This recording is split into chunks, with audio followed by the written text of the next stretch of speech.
اللہ کی مخلوق ہے بھائی. کوئی اللہ کو اللہ کہتا ہے, کوئی خدا کہتا ہے, کوئی بھگوان کہتا ہے, کوئی کوئی ایشور کہتا ہے. تو سکھ کیا کہتے ہیں؟ سکھ بھی اپنا واحے گرو کہتے ہیں. تو یہ تو بھائی اللہ نے مخلوق پیدا کی ہے.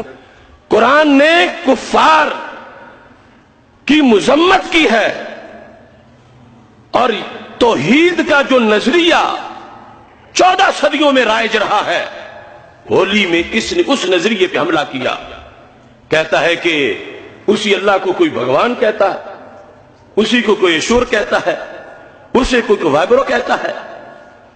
رب کعبہ کی قسم اللہ بھگوان نہیں, رب کعبہ کی قسم بھگوان اللہ نہیں, اور جو اللہ کو بھگوان کہے وہ مشرک ہے, کیونکہ اللہ وحدہ لا شریک ہے اور بھگوان کے ماننے والے مشرک ہیں, جہنمی ہیں, اور اللہ کے ماننے والے جنتی ہیں. جو قادیانی حضرات ہیں, احمدی حضرات ہیں, یہ بھی ہمارے ملک و قوم کا سرمایہ ہیں, ہمارے بھائی ہیں, ہماری بہنیں ہیں. یہ جو قادیانی حضرات ہیں, احمدی حضرات ہیں, یہ بھی ہمارے ملک و قوم کا سرمایہ ہیں, ہمارے بھائی ہیں, ہماری بہنیں. ہم میاں نواز شریف کو بھی کہتے ہیں اپنا قبلہ ٹھیک کر دے, اللہ سے توبہ کریں, ورنہ اللہ کا قہر پڑے گا, اس کا غضب پڑے گا. قوم نے تیرے سے توقع وابستہ کی ہیں, لیکن قوم توقع وابستہ کر سکتی ہے, لیکن حضور علیہ السلام کے نام سے قوم غداری نہیں کر سکتی. تم نے سمجھا کہ جو مرضی کہہ لے قوم صحیح ہوئی ہے. ہمارے پاس اس وقت ملک میں بھی لیڈر کوئی نہیں, ہم سمجھتے ہیں ہمیں مجبوراً جو ہے بہت سارے لوگوں کا چکاؤ تیری جانب ہو گیا, اور تو بھول گیا کہ شاید جو ہے کتنا بڑا لیڈرشپ تو کوئی نہیں ہے. قوم کی مجبوری ہے کہ لوگ چھوٹی برائی کو قبول کرنے کے لیے تیار ہو جاتے ہیں. قوم کی توقع پہ پورا اترنے کی کوشش کر. اور یہ جو غضب کیا اور ظلم کیا مرزائیوں کو جو ہے وہ بھائی کہا, مرزائی ختم نبوت کے باغی ہیں, رسول اللہ کے دشمن ہیں. مرزا قادیانی نے کہا ہے کہ جو مجھے نبی نہیں مانتا وہ کنجریوں کی اولاد ہے. جو بدبخت یہ جملے کہیں تو اس کو بھائی کہنے والا ہمارا کیا لگتا ہے؟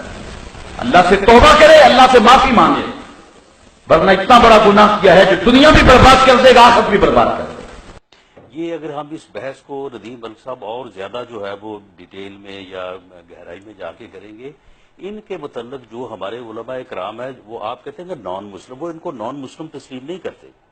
اور یہ اگر آپ ڈیٹیل میں دیکھیں تو یہ بالکل وہ تمام عقائد اور وہ تمام چیزوں کے اوپر جس میں یعنی ہماری نماز ہے, روزہ ہے, دوسری چیزیں ہیں, یہ سب چیزوں کے اوپر عمل بھی کرتے ہیں.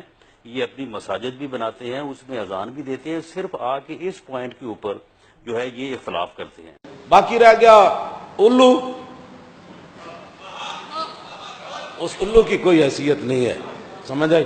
اس الو نے جو بکواس کیا ہے مجھے تو اس کی سمجھ بھی نہیں آئی کہ اس نے شراب پی ہوئی تھی یا اس نے بھنگ پی ہوئی تھی. ہاں جی, مجھے نہیں سمجھ آئی کہ ایسا تو گدھا بھی نہیں غلطی کر سکتا. کیوں جی؟